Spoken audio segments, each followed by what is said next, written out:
जय हिंद दोस्तों।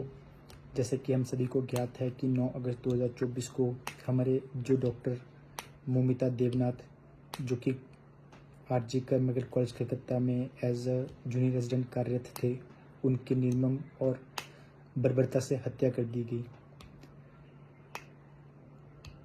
उनकी हत्या को लेकर जो इंडियन मेडिकल एसोसिएशन है, उन्होंने ये संज्ञान लिया है कि 17 अगस्त को पूरे देश भर में जितनी भी ओपीडी सेवाएं हैं वो बंद कर दी जाएगी। पूरे देश भर में जो चिकित्सकों का जो आक्रोश है वो बहुत ही चरम पे है। इसका एक कारण यह भी है कि आप सभी को ज्ञात होगा कि जो चिकित्सक वर्ग है वो दिन रात कड़ी मेहनत करके जो हमारे समाज में जितने भी पीड़ित लोग हैं, परेशान हैं, मरीज़ हैं, उन सभी का इलाज करते हैं।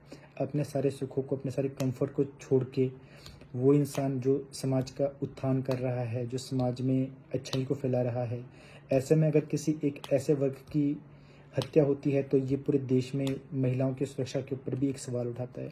आज से पहले तो हमने सुना ही था कि बहुत सारे लोग तर्क वितर्क करते हैं कि कोई महिला है, रात के टाइम घर से बाहर क्या कर रही थी। बट आप ये चीज़ भी सोचिए ज़रा कि एक जो चिकित्सक थी महिला, जो कि अपने ड्यूटी पे थी, अपने कार्यस्थल में, अपने प्रेमिसेस में थी, उसकी इस तरह से निर्मम हत्या होना क्या देश पे जो महिलाओं की सुरक्षा पे, व्यवस्था पे सवाल नहीं उठाता? हर साल देश में बहुत सारे डिबेट होते हैं, तर्क वितर्क होते हैं कि देश में जो महिलाओं की सुरक्षा पे ध्यान दिया जाएगा, बट आए दिन ऐसे यह घटना होते रहती है। तो इस पे जो चिकित्सक संघ है वो अब बहुत कड़ी निंदा करती है और साथ में समाज से और हमारे मरीजों से, तीमारदारों से ये सवाल पूछना चाहती है कि जो वर्ग दिन रात मेहनत करके अपने सारे सुखों को छोड़कर आपके सेवा के लिए तत्पर है, उनको इसके बदले में क्या मिलता है?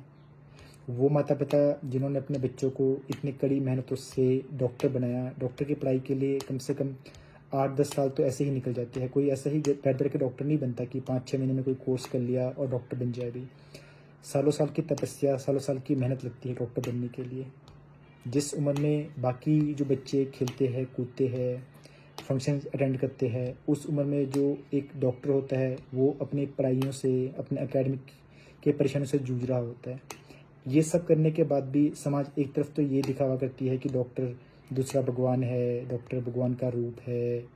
जैसे कि हम सभी को ज्ञात है कि जब भी कोविड का वेव आया था तो काफ़ी ठीक है फूल माला से स्वागत किया गया, है ना, उन्हें बहुत ही मान सम्मान दिया गया। और दूसरी तरफ हम ये घटना देखते हैं कि किसी महिला चिकित्सक की बहुत ही निर्मम हत्या की गई, उसका उनका बलात्कार किया गया। तो ये दर्शाता है कि हमारे जो समाज है वो समाज के कितना दोगलापन है, कितना डबल फेस्ड सोसाइटी है। बात सिर्फ एक महिला चिकित्सक की नहीं है। अस्पताल परिसर में बहुत सारे महिला कर्मचारी होते हैं, चाहे वो नर्सिंग स्टाफ हो, परिचारिका हो, अदर स्टाफ हो।